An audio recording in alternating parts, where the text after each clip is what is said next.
Welcome all enlighteners.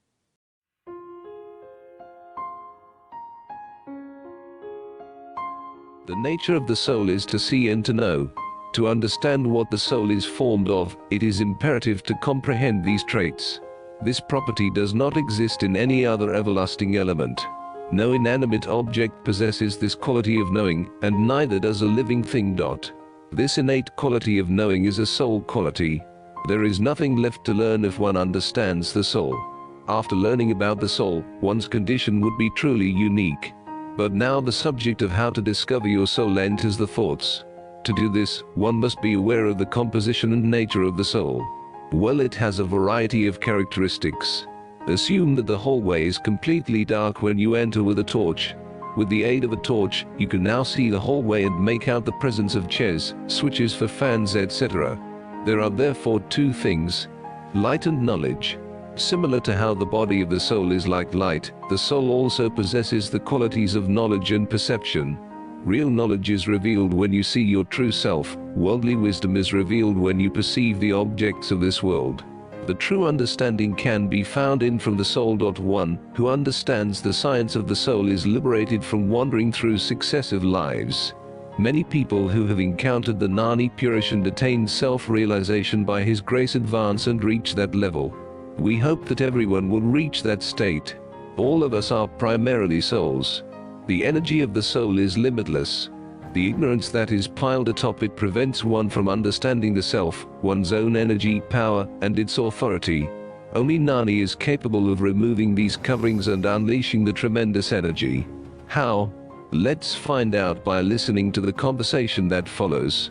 Similar to how perfume's scent makes it obvious that it exists, the soul's intrinsic blissfulness is another crucial element to comprehend in order to grasp what the soul is comprised of. That's you, the self.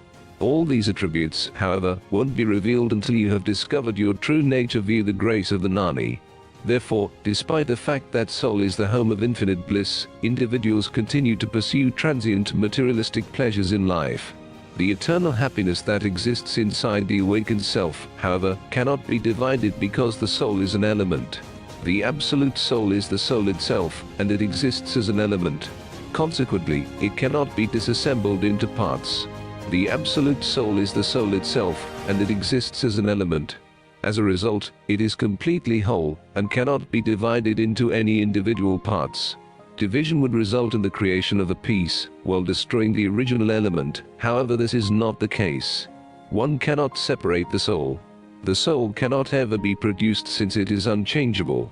It will always be there. Both creation and destruction are not possible with it. There has never been a soul produced or destroyed. Everything we perceive is only a delusion.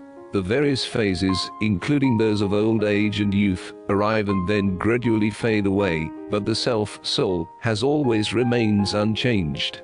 So, it is the final stage of the process. The soul is an eternal thing, hence it cannot come and depart because anything which arrives can never be eternal. The soul is so delicate that it won't burn even if it is set on fire. The soul does not come in contact with our hand if we move it via it. So it is with soul. It doesn't get cold if you put ice in that soul, and it won't get cut if you run a sword through it. The soul exists as light. Yes, the light of the soul is brightness that needs neither a home nor a foundation. Such as this soul, it can even cross mountains. Understanding the soul's shapelessness will help you to understand its composition. It is formless, it lacks form. But what does the soul or Atma look like by nature? It will take on the form of the body it occupies, just as water takes on the shape of the glass when it is poured into it. The soul assumes the form of the body in which it exists. For instance, your name is seen as being who you are, but didn't your classmates refer to you as Garrison or Gary? Both your wife and your parents will have unique ways of showing their affection for you. You may also legally alter your name to Jack if you prefer. Do you also change when your name is changed? If you change your name, do you cease to exist? No. How then how do we get into this being condition for ourselves? The phrase self-realization is being used more and more frequently. It is a cryptic term in many ways, and its definition is not immediately clear. It is a term that many people use interchangeably with the word enlightenment, which has a similar ambiguous meaning. The phrase self-realization, however, is more pertinent because it truly designates a very particular step in the journey of waking that Ramana Maharshi and others articulated. Anyone can attain the state of consciousness known as self-realization. The self-realized stage of the spiritual path is crucial because at this point, the heart is permanently open in the way that it was always meant to be. As you continue to watch and listen to this channel, we'll graphically walk you through the steps to achieving the pinnacle of self-realization. Stay blessed and have luck-filled days.